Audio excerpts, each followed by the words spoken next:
The call came in while I was standing under fluorescent lights, pretending to care about a spreadsheet. My phone buzzed against the edge of my desk. Unknown number. I almost let it go to voicemail until I saw the caller ID tag, Harbor Point Bank. I stepped into the hallway and answered quietly, "This is Tessa." A man's voice, calm and measured. "Miss Hale? This is Martin Klein, branch manager at Harbor Point. I'm calling about your beach house." My throat tightened. Not panic, recognition. The beach house was the one thing I didn't talk about at work, the one thing my parents couldn't ruin with a comment at dinner, the one place that felt like mine. "What about it?" I asked. There was a pause, like he was checking the exact words he was allowed to use. "Your property was refinanced yesterday," he said, and I felt my blood drain from my hands so fast my fingers went cold. "That's not possible." "It's processed in our system," he replied. "New loan number, new payment schedule, closing package uploaded."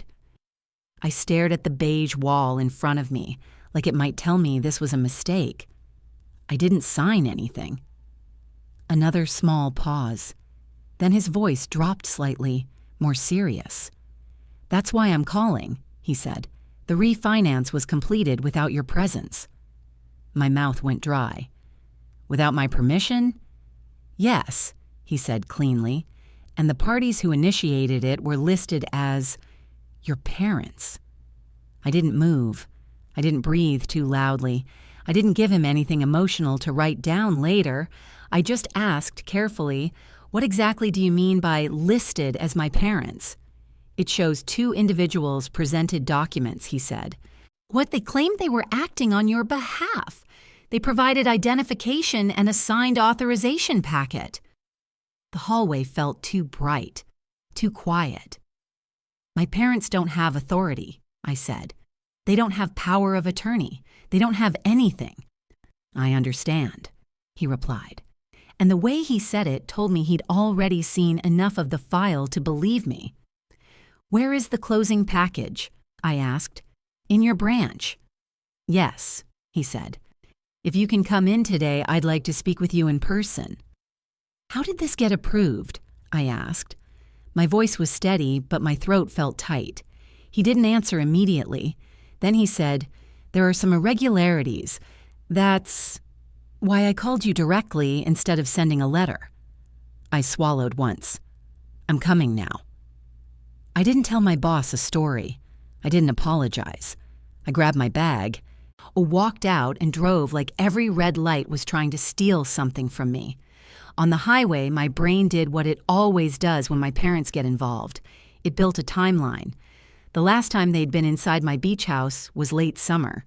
They'd shown up uninvited with grocery bags like they were doing me a favor. My mother, Sheila, walked through every room like she was inspecting a rental. My father, Don, stood by the window and said casually, "You know, property like this should stay in the family." I remembered laughing once, short and sharp. "It is in the family," I said. "It's mine." My mother smiled the way she smiles when she's decided something doesn't matter. "We'll see," she'd said softly, like it was a joke. I parked at the bank with my heart steady and my hands cold. Inside, and everything looked like banks always look. Polished floors, low voices, people signing their lives away with cheap pens. A television in the corner played muted ads about trust and security. I walked straight to the front desk. "I'm here to see Martin Klein," I said. "Tessa Hale." The receptionist's smile faltered for half a second as she typed my name. "Yes," she said quietly, "he's expecting you." That single word, expecting, hit like a bruise. Martin met me in the lobby, mid-40s, navy suit, polite expression that had already dropped its customer service warmth. "Miss Hale," he said, and guided me toward a glass-walled office. I didn't sit until he sat. I set my ID on the desk without being asked. "I didn't authorize a refinance," I said calmly. Martin nodded once. "I believe you," he said. And I'm going to show you why." He turned his monitor slightly away from the glass, then clicked through screens with practiced speed. "You have an existing mortgage on the beach property," he said. "Modest balance, good standing, no issues." "I know," I said. "Yesterday afternoon," he continued, "a refinance application moved from pending to funded. That's not normal without the borrower present." He opened a digital file. A scanned packet appeared. Forms stacked like a neat little crime. He zoomed in on a signature page. "This is the signature used," he said. I leaned forward just enough to see it. My name, my address, my handwriting, almost. Almost doesn't count. "That's forged," I said. Martin's eyes flicked to me, then back to the screen. "Yes," he said quietly. "I compared it to your signature card on file. It doesn't match your pressure pattern." My stomach turned, but I kept my voice level. "Who signed it?" Martin didn't say my parents' names again like he was trying not to inflame me, but the file didn't have that restraint. "They presented themselves as your authorized representatives," he said. "They provided documentation claiming permission." "Show me," I said. He clicked. Another page appeared, an authorization form that looked official enough to fool someone who wanted to be fooled. I scanned it and felt the cold move from my hands into my chest, because the notary stamp at the bottom wasn't blank. It was filled out. Commission number, date, county. Martin watched my face change. "Do you recognize the notary?" he asked. I didn't answer yet. I just stared at the stamp and let the memory rise on its own. My mother had a friend who helped with paperwork, a woman who used to show up at family parties with a leather tote bag and a smile that didn't reach her eyes. My mother once said, like she was bragging, "She can get signatures handled quickly." Martin cleared his throat softly and kept going. "There's more," he said. He clicked into the funding details. His jaw tightened slightly as the screen loaded. "This refinance didn't just lower your payment," he said.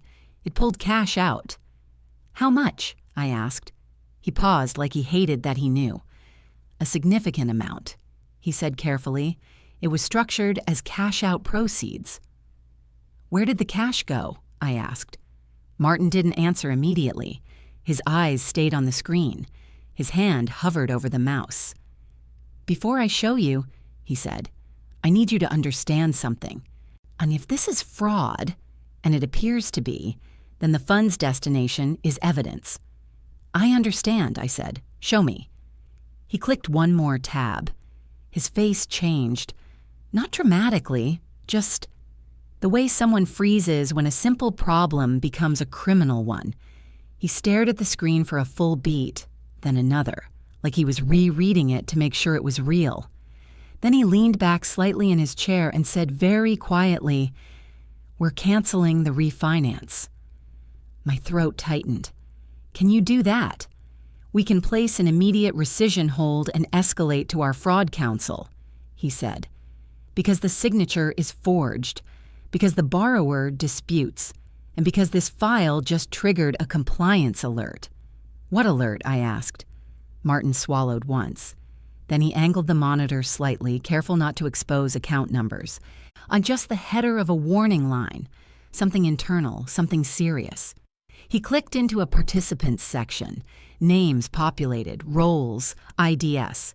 His mouth tightened. "And," he said, voice low, "because I can see who helped your parents push this through." I stared at him. "Who?" Martin didn't answer right away. He just looked at the screen again, like he'd just realized he recognized the name. Then he said, "The assisting party listed on the closing packet is someone our bank has flagged before." My stomach went cold in a new way, because that meant this wasn't my parents improvising. This was my parents using a person who does this for a living. Martin lifted his eyes to mine and said, "Miss Hale, do you know an escrow broker named—" He stopped mid-sentence, like he'd caught himself saying too much too soon. And in that pause, I realized something worse than the refinance itself. My parents didn't just want money, they wanted control over my house, my credit, my future, using a system that would make it look like I agreed. Martin's cursor hovered over the name like it weighed 100 pounds.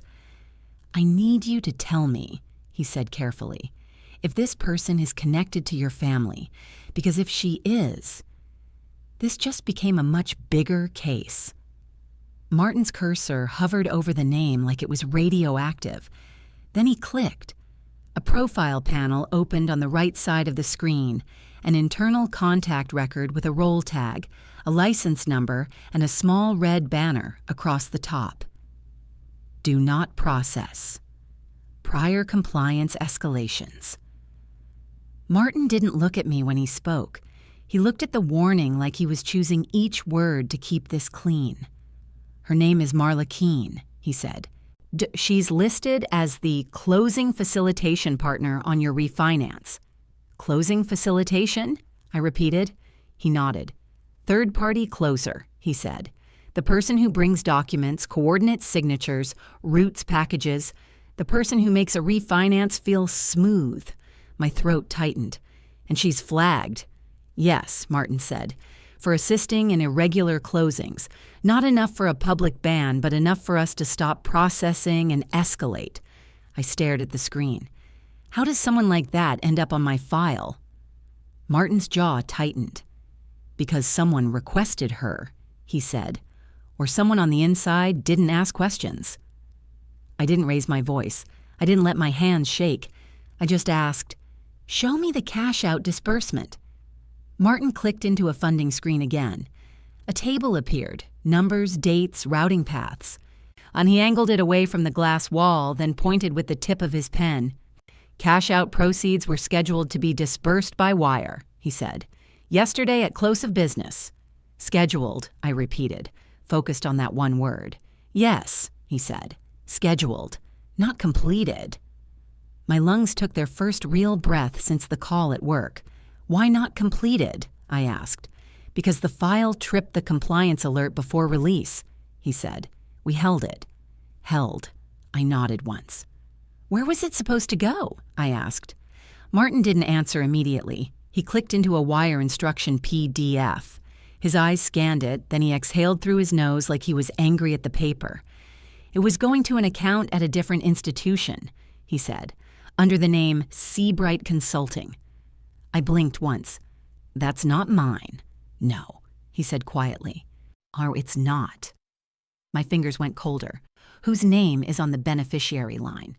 Martin zoomed in. "Seabright Consulting, LLC," he read. "Beneficiary D. Hale." My stomach tightened. Don Hale. My father. I didn't say it out loud yet. I didn't want to hand my panic to the room like a gift. But Martin's eyes lifted to mine, and he saw the recognition anyway. "You recognize that," he said. "Yes," I replied evenly. "That's my father's initial, and that LLC is new to me." Martin nodded once, like he'd already guessed. "If it's fraudulent," he said, "this is the part that becomes criminal, because it's not a paperwork error, it's an attempted diversion of funds." Attempted. I held on to that word like it was a railing. "How much?" I asked. Martin hesitated, then said the figure plainly, 240,000. My vision didn't blur, and my voice didn't rise, but my skin prickled under my sleeves. $240,000 pulled out of my beach house, without me being in the room, wired to my father's name. Martin watched me for a beat and then did something I didn't expect. He stood up, opened his office door, and spoke to someone just outside it in a low voice. A minute later, a woman in a charcoal blazer stepped into the office with a tablet and a badge that read, "Compliance." Sonia Park. Sonia's expression was calm in the way people get when they've seen too much. "Ms. Hale," she said to me, "I'm Sonia. Martin briefed me. We're placing a full fraud hold on this refinance, and we're initiating a rescission and cancellation request. Can you cancel a refinance that's already funded in the system?" I asked. Sonia nodded once. "We can stop disbursement," she said. "We can flag the file. We can notify the investor and our legal counsel, but there's a separate problem." "What problem?" I asked. Sonia tapped her tablet. "Recording," she said. If the mortgage and deed of trust were submitted for recording at the county, we need to intercept it or file a fraud affidavit immediately. Martin's jaw tightened. That's why I wanted her here today, he said, before it spreads. Sonia looked at me again. Do you have your beach house deed? She asked. It's in my safe at home, I said. Okay, she replied, but right now we need evidence. You need copies of the closing packet, the signature page, the notary information, and the wire instructions. Martin was already printing. The printer behind him started spitting paper in short bursts, clean, official, lethal. And he slid a folder toward me without exposing it to the glass wall. This is the activities summary, he said. It includes timestamps, intake station ID, and who uploaded the package. Who uploaded it? I asked, looking straight at him. Martin clicked once more, eyes narrowing. It was uploaded at a desk station in our branch, he said, under an employee login. My throat tightened. An employee helped them. Sonia's voice stayed flat. Or an employee was used, she said. We'll handle that internally. Right now, you handle the county. I nodded once. Call them, I said. Martin already had the phone in his hand. He dialed a number from memory, not from a sticky note. He spoke quietly to someone, then nodded again and hung up. Seabrook County Recorder's Office, he said. They're open. I told them you're coming and that there may be fraudulent recording activity on your parcel. Sonia leaned slightly toward me. When you get there, she said, ask for the recording log. Ask for any e-recording submissions. Ask who the submitter was. Don't argue. Just get the facts. I held the folder tight against my ribs. Before I go, I said, I want one more thing. Martin looked up. What? The IDs my parents used, I said. And whether you have cameras. Sonia answered before Martin could. There are cameras, she said. And yes, we will preserve footage. Martin clicked into the appointment log again. They checked in under Estate Property Update, he said. And the closer, Marla Keene, was listed as the coordinator. Sonia's eyes sharpened. That's a pattern, she said quietly. What pattern? I asked. She didn't dramatize it. When fraud teams use family members, she said, they often pair them with someone who knows the system. The family provides personal info. The closer provides process. I stared at the folder in my hands. So Marla Keene is the process. Yes, Sonia said, and your parents are the mask. My phone buzzed in my pocket. I didn't look. I didn't want to. But it buzzed again and again. When I finally pulled it out, the screen was lit up with the same name 3 times. Mom, Dad, Mom. I didn't answer. I screenshot the call log. Then I slid my phone back into my bag like it was evidence. Martin watched me do it and nodded once, approving without saying the word. On my way out, Sonia handed me a single page. This is our fraud case number, she said. Give it to the county clerk. If they want to verify the hold, and they can call us. Thank you, I said. Outside, the sun felt too bright for what was happening. I drove to the Seabrook County Recorder's Office with the folder on the passenger seat, like a weapon I didn't want to use. Inside the county building, everything smelled like paper and old air conditioning. A line of people waited at a counter under fluorescent lights. A sign on the wall said, "No legal advice provided," in big letters. I stepped up when it was my turn and kept my voice calm. My name is Tessa Hale, I said. I need to check the recording status for my beach house parcel. I believe fraudulent documents may have been submitted yesterday. The clerk blinked, then looked at my folder.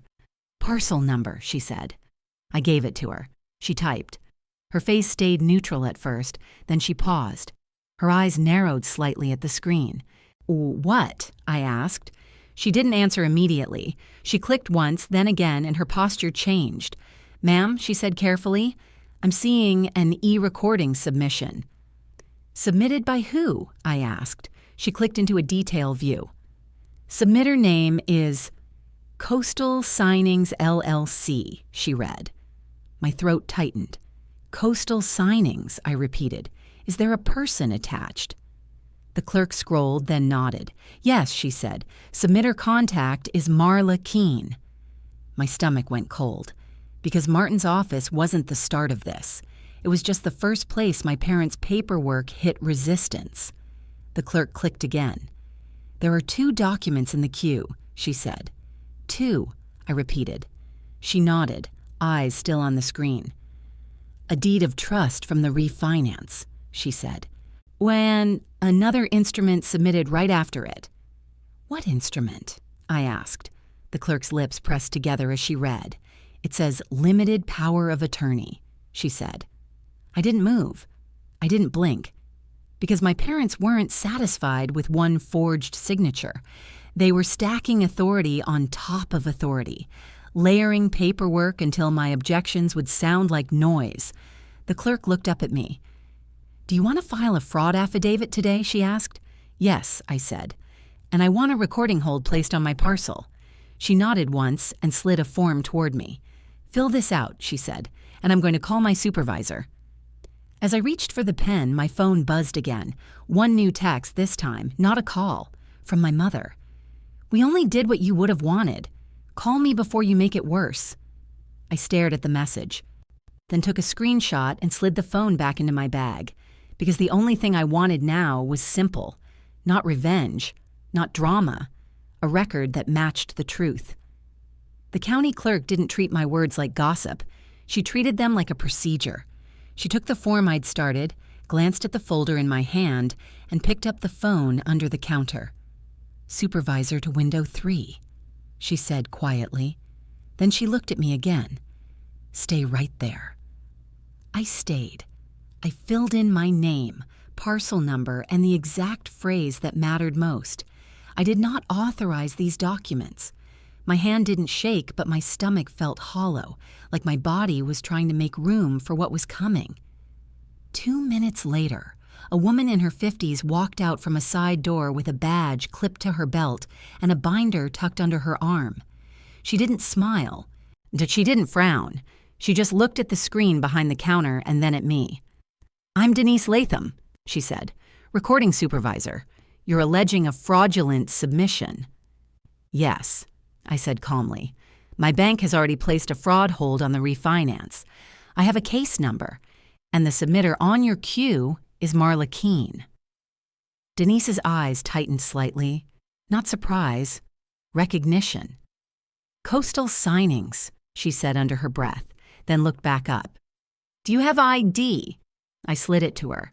She glanced at it once, then handed it back like she was already past the who and into the what. I'm placing a temporary hold on the parcel, she said. It doesn't erase the submission, but it prevents recording from completing until we review. Do it, I said. Denise turned to the clerk. Pull the submission details, she said. R and the clerk started typing fast. Denise leaned toward me. I need you to understand, she said quietly. We don't decide guilt here, but we can stop the machine while law enforcement and counsel look at it. That's all I need, I replied. The clerk's cursor clicked through screens. Then she stopped. Her posture changed in that small, specific way people change when they see a name that means trouble. Denise, she said softly, there are more attachments. Denise leaned in. Show me. The clerk turned the monitor slightly. I couldn't see everything, but I could see enough. 2 main instruments and then a stack of supporting docs attached like ballast. Denise pointed at one line with her finger. Limited power of attorney, she read. I didn't sign that either, I said. Denise nodded once, then tapped another attachment. Borrower affidavit, she read, voice flat. Identity verification. My throat tightened. They forged an affidavit, too. The clerk clicked into the POA attachment and brought it up. A scanned page filled the screen. Denise didn't let the clerk scroll fast. She made her go line by line, names near the top, claimed authority, a signature block at the bottom. Denise's face stayed controlled, but her eyes sharpened when she reached the notary section. Notarized, she said quietly. I leaned forward slightly. By who? Denise didn't read the name to the room. She leaned toward the clerk and said, "Print the submission log with timestamps and submitter credentials." The printer behind the counter started spitting out paper. Then Denise turned to me. "Ms. Hale," she said, "this submitter is using an e-recording portal credential. When that credential is tied to their company, we can provide the digital certificate metadata to law enforcement." "Meaning," I said. "Meaning this wasn't mailed in," she replied. "It wasn't a random walk-in. It was submitted intentionally through a controlled channel." Controlled. My parents didn't do controlled. They did loud. They did emotional.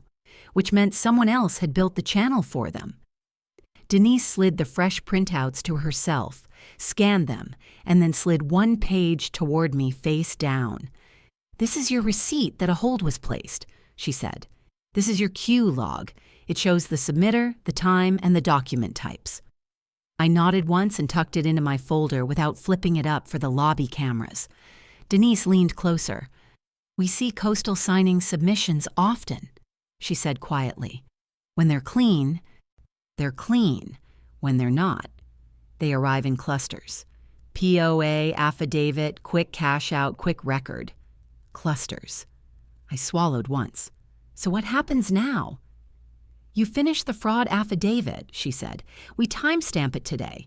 Then I'm emailing our legal counsel and flagging this for our fraud liaison.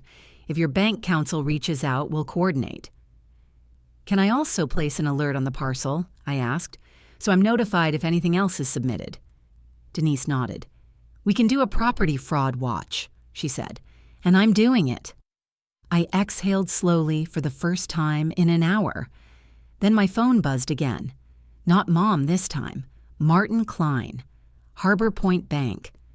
I stepped away from the counter and answered softly. "Martin." His voice was tighter now, still professional, but faster. "Miss Hale, I need you to know your parents are at the branch." My skin prickled. "Right now." "Yes," he said, "and they did not come to apologize." I didn't ask how he knew. I could picture them too clearly. My mother's perfect posture, my father's quiet certainty, both of them dressed like they were going to church. "What are they asking for?" I asked. Martin paused. "They're demanding release of the cash-out proceeds," he said. "They're claiming you authorized them verbally and that you're confused." I kept my voice steady. "Do not speak to them about me."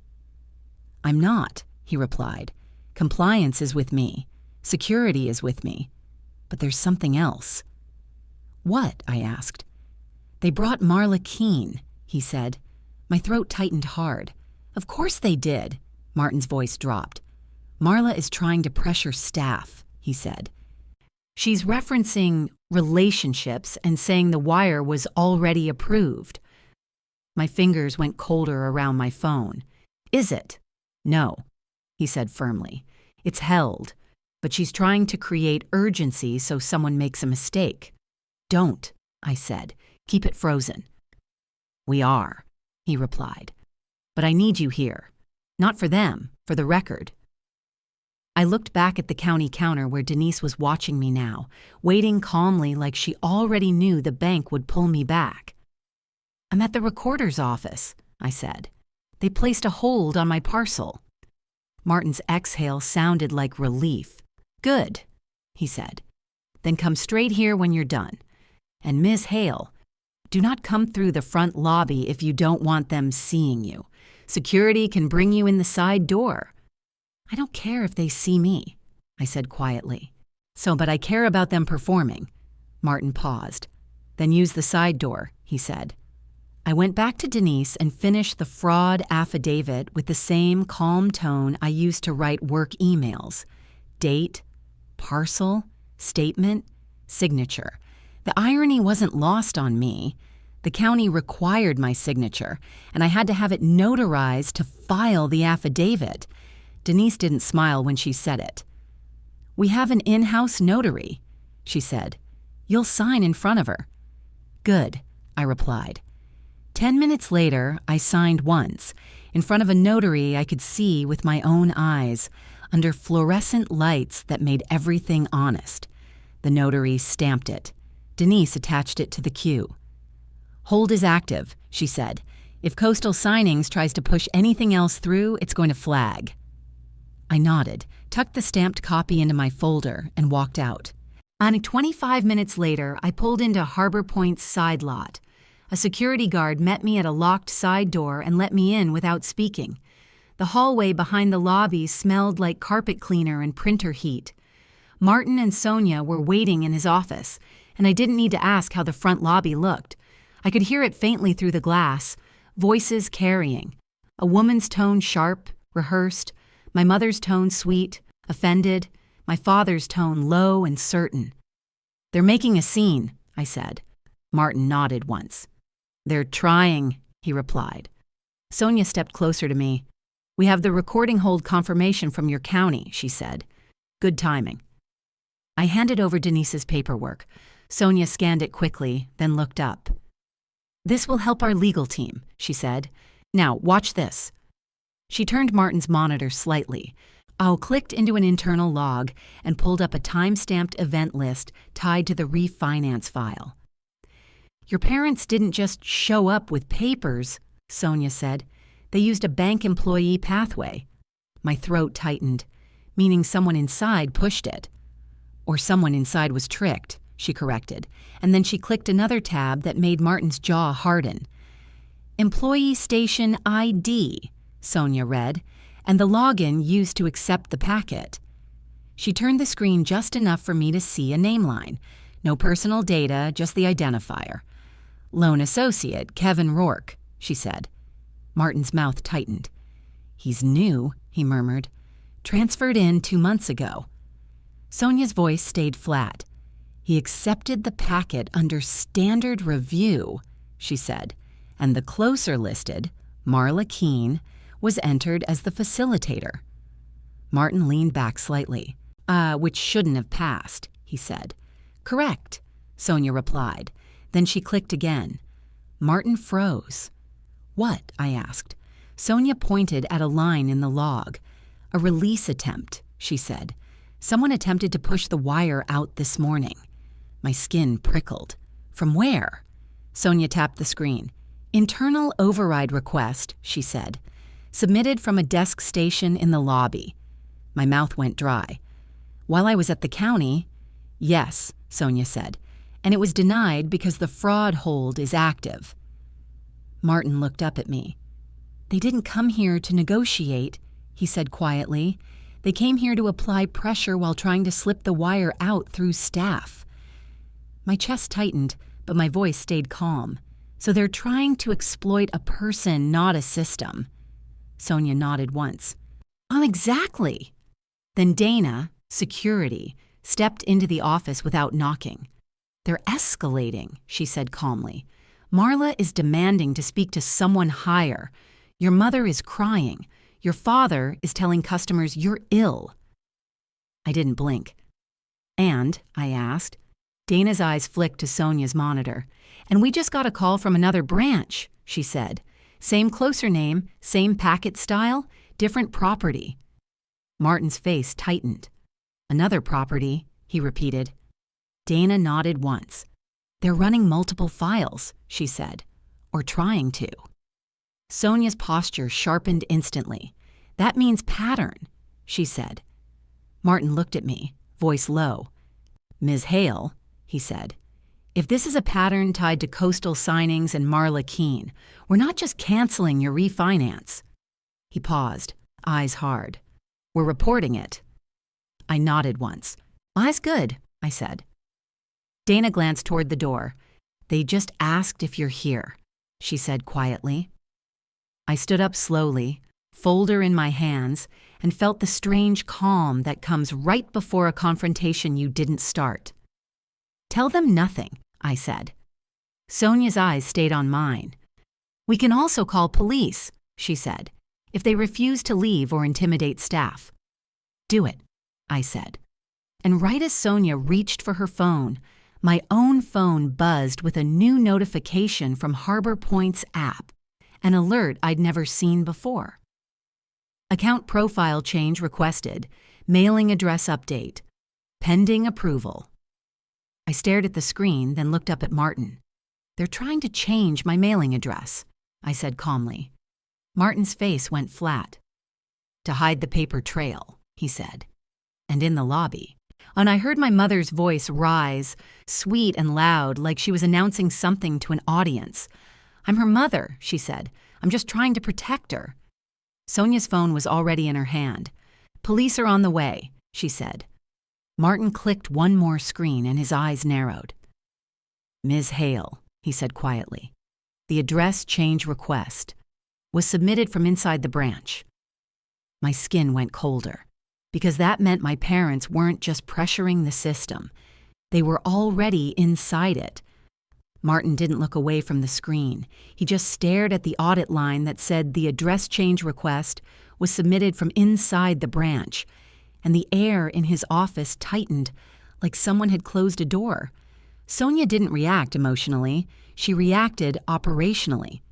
"Open the event details," she said. Martin clicked. A deeper log expanded.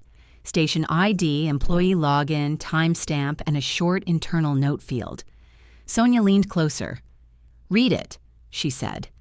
Martin's voice went flat. "Mailing address update request," he read. "Submitted at 11:18 a.m. Station L-front-3. Login, K. Rourke. Kevin, the new loan associate." My hand stayed still on my folder, but my stomach turned. "Kevin did it," I said calmly.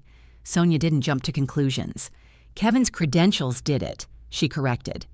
Dana, still standing by the door, said quietly, "Front 3 is the lobby desk closest to the brochure rack." Martin's mouth tightened. "That's where Kevin sits." Sonia looked at Dana. "Pull the camera angle on that station," she said. Dana didn't ask why. She stepped out, and a minute later she came back with her tablet already on a live replay, and she set it on Martin's desk and scrubbed to the timestamp, 11:18. The lobby feed showed the front desk area from above. Kevin was visible at first, leaning toward his monitor, shoulders tense, then stepping away, walking toward the printer, reaching for paper. Then Marla Keene stepped into frame. She didn't look lost. She didn't hesitate. She moved like she knew exactly what to do with a bank workstation.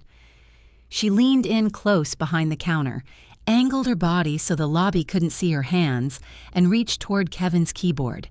My skin prickled. "She's at his station," I said. Sonia's jaw tightened slightly. "Keep going," she said to Dana. Dana scrubbed forward a few seconds. On the feed, Marla's hand moved. Click, click, type, type. Then she stepped back as Kevin returned, holding printed pages. Kevin sat down, and Marla smiled at him like she'd just handed him something he didn't want to hold. Martin's face went tight.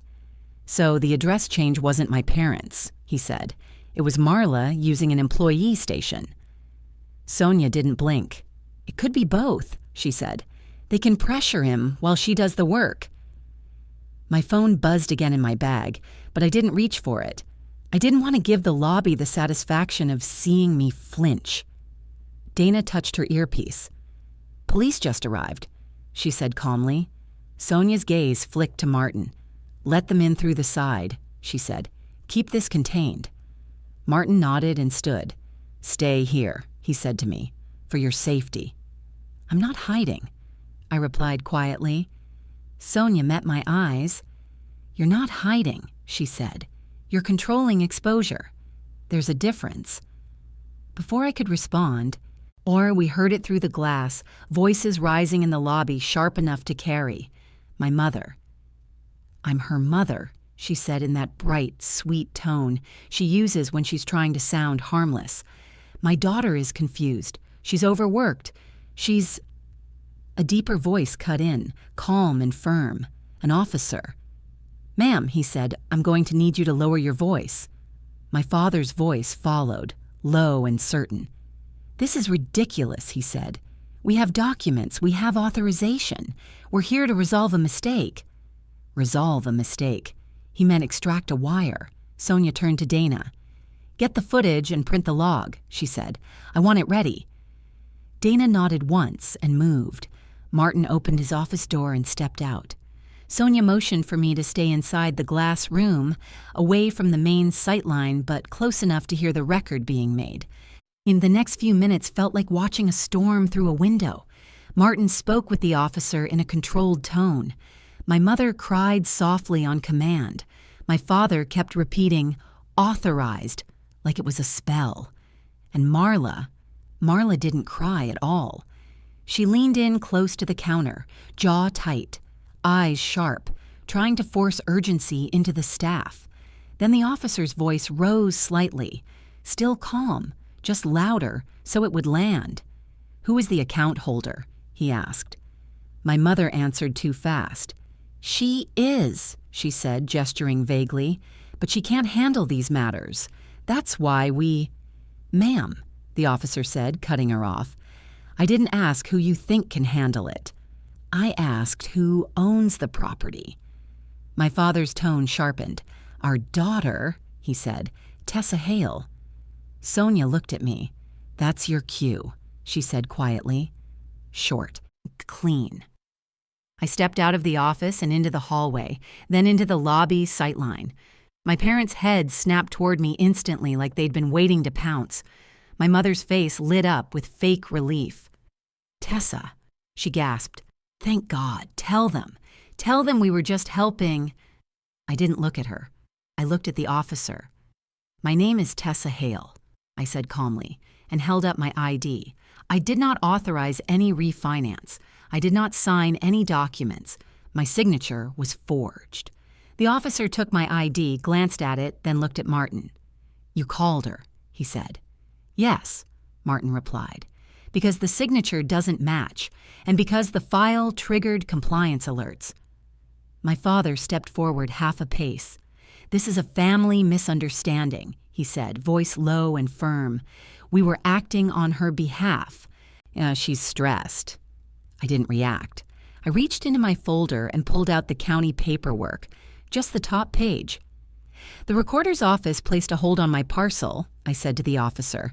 "2 fraudulent instruments were submitted for recording through an e-recording credential tied to Coastal Signings, LLC. Submitter contact, Marla Keene." Marla's head snapped toward me. Not fear, anger, like I'd stolen her timing. "That's not what that means," Marla said quickly, stepping closer. "It's a routine submission. Sometimes borrowers get nervous and—" The officer turned his head toward her. "Ma'am," he said evenly, "who are you?" Marla smiled like she'd practiced it in a mirror.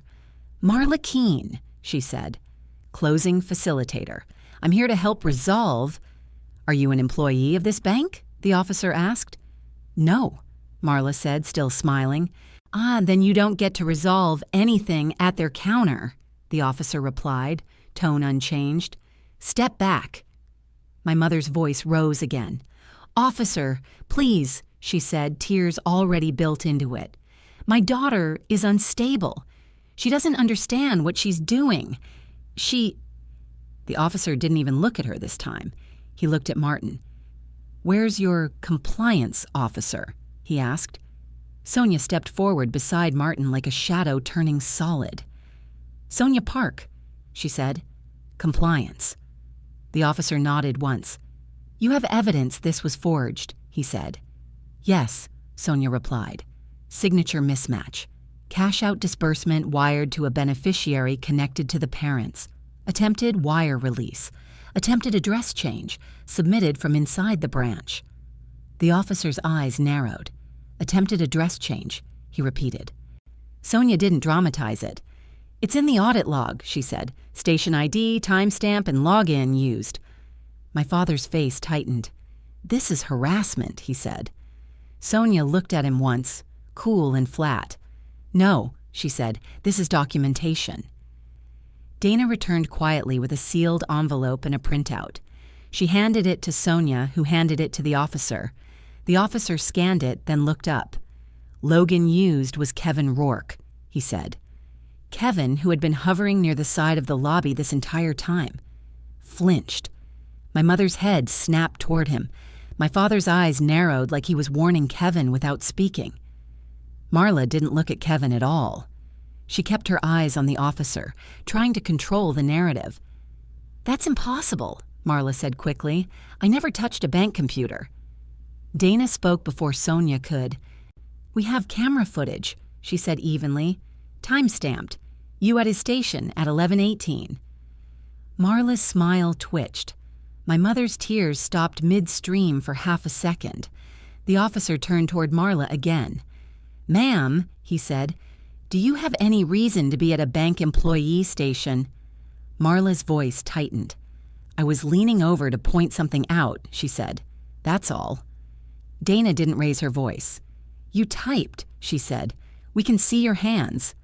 Sonia stepped closer to the officer. "We also have a separate log," she said. "An internal override request to release the wire this morning. It was denied because the fraud hold was active." The officer looked at Martin. "Wire amount?" he asked. Martin's jaw tightened. $240,000, he said.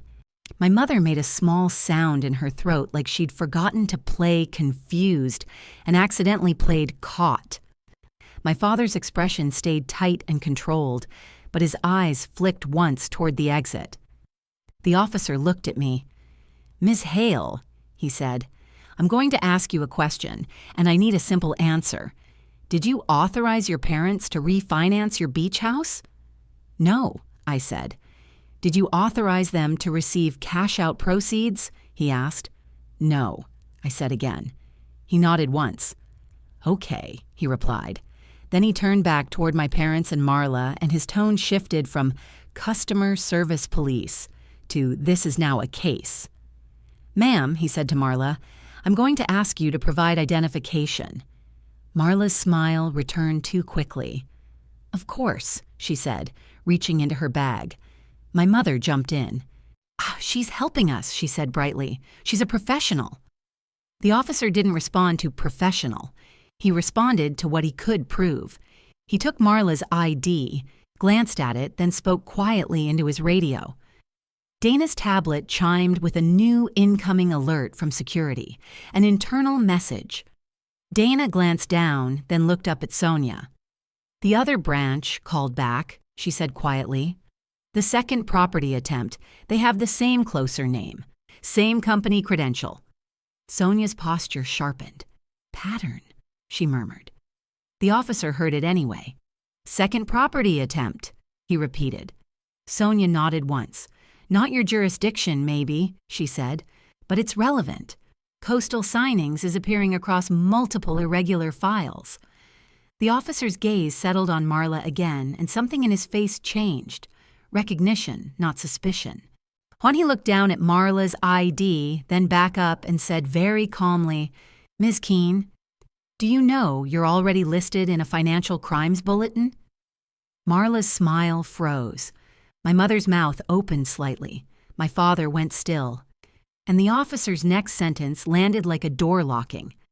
"I need you to stay right here," he said to Marla, "because a detective is on the way, and this file is about to get a lot bigger than your little closing packet."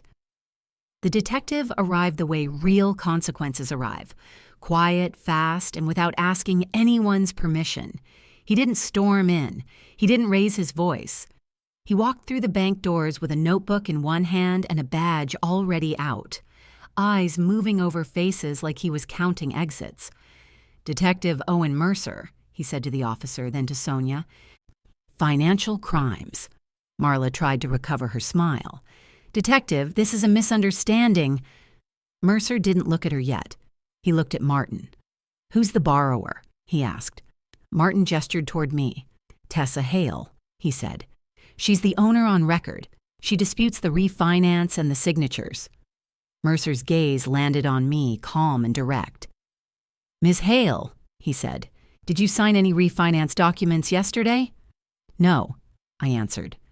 "Did you authorize anyone to sign for you?" he asked. "No," I said again. He nodded once like he was checking boxes, not collecting emotion. Then he turned his attention to the machine that mattered most.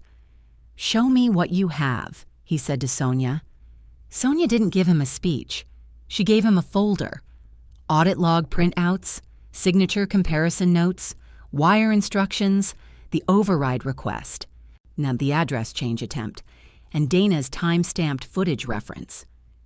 Mercer scanned the top page, then looked up at Dana. "You have video of her at the workstation," he said, nodding toward Marla. "Yes," Dana replied.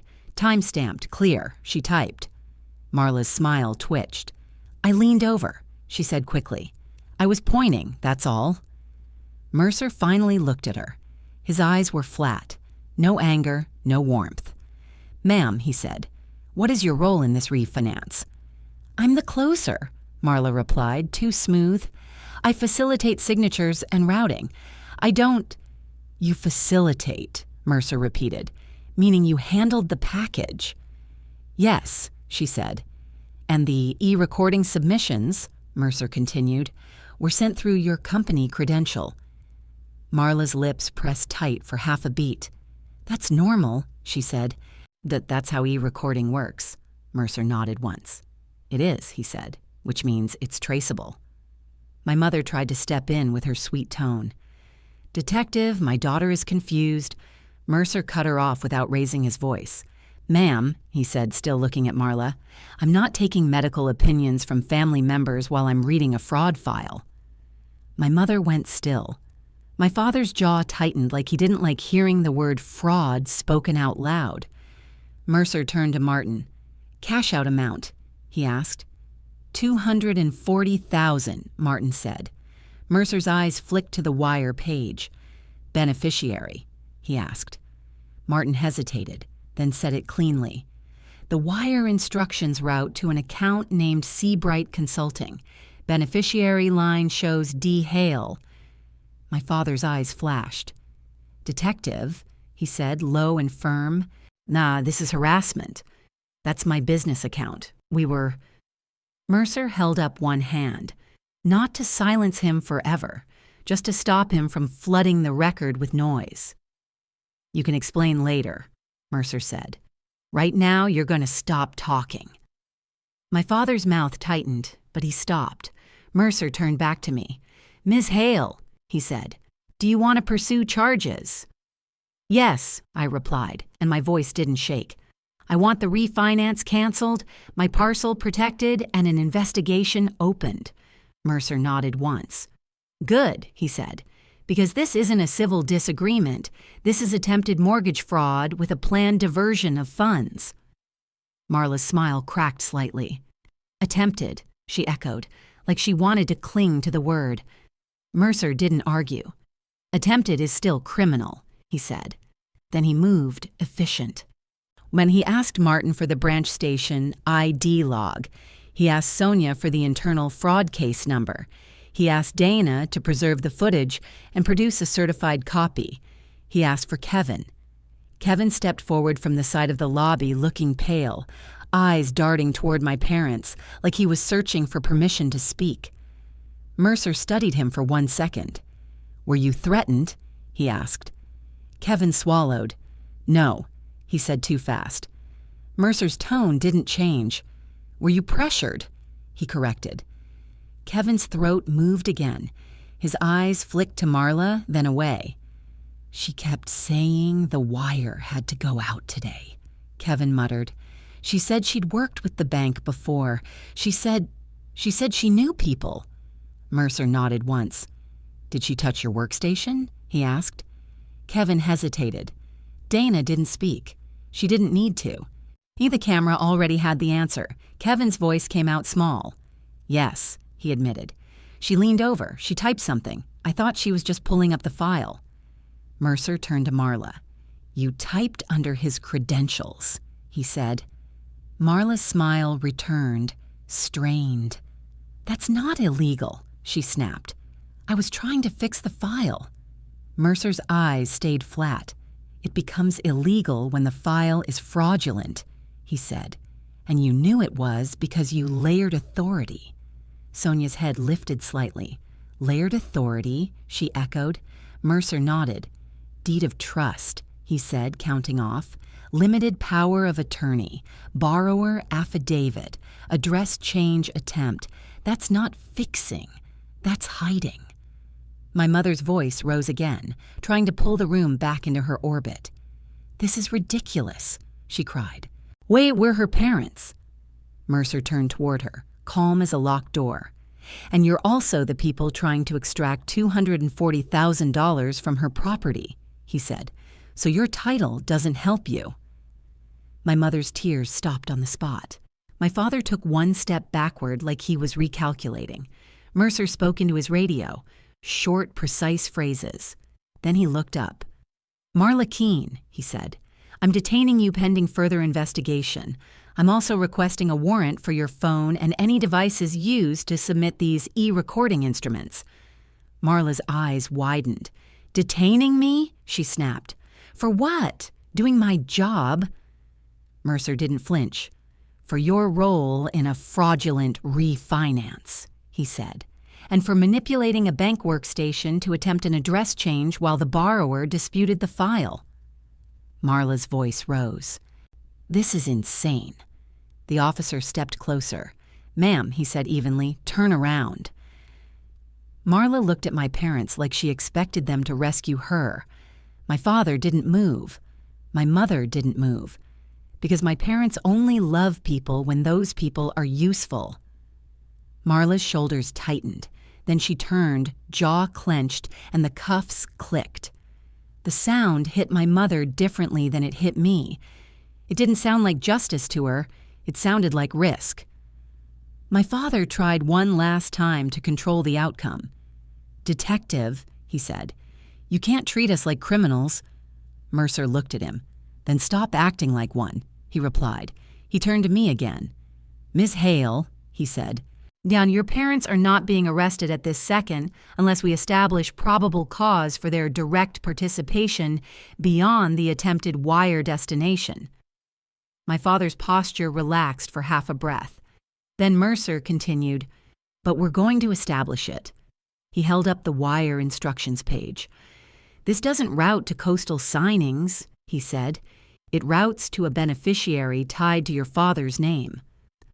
My father's face tightened again. Mercer pointed to the county hold paperwork. "And the e-recording submission is tied to the closer credential," he said. "But who benefits from the cash out is clear." My mother tried to laugh like it was harmless. "That's just how paperwork gets done," she said too brightly. Mercer's eyes stayed flat. "No," he said. "That's how theft gets disguised." Then he looked at Sonia. "You have fraud counsel," he said. Sonia nodded. "Already engaged," she replied. "Good," Mercer said. "I want immediate written confirmation that the bank is rescinding the refinance, preventing disbursement, and preserving all internal logs." Martin nodded. "Done," he said. "Funds were never released." Mercer looked back at me. "You did the right thing coming in fast," he said. "If you'd waited, that wire would have moved." I didn't smile. I didn't thank him like it was a favor. "I want my home protected," I said. Mercer nodded once. "We'll get you there," he replied. 2 hours later, I sat in a small interview room at the station with Detective Mercer and a records tech who scanned my folder page by page. I gave a statement that sounded boring, because boring is what wins in fraud cases. Dates, times, who called me, what Martin said, what the county clerk saw, what Marla did at the workstation, what the wire instructions showed. Mercer didn't need me to guess motives. He needed me to confirm facts. When I finished, he slid a paper across the table. "Protective measures," he said. "Credit freeze, property fraud watch, and I recommend a no-contact order." "I'll file," I said. He nodded once. "Good." The next morning, Harbor Point's legal counsel sent written confirmation. The refinance was formally rescinded and canceled for fraud. The cash out never disbursed. The deed of trust submission was flagged and stopped. The county recorder's office kept the hold in place until the bank's rescission documents were recorded, and the fraudulent Q was rejected. A week later, weren't the consequences stopped feeling like a scary day at the bank and started looking like what it really was? Marla Keene's company credential was suspended. Her e-recording access was revoked. A warrant was executed on her office devices, and investigators connected her to other irregular files across multiple properties.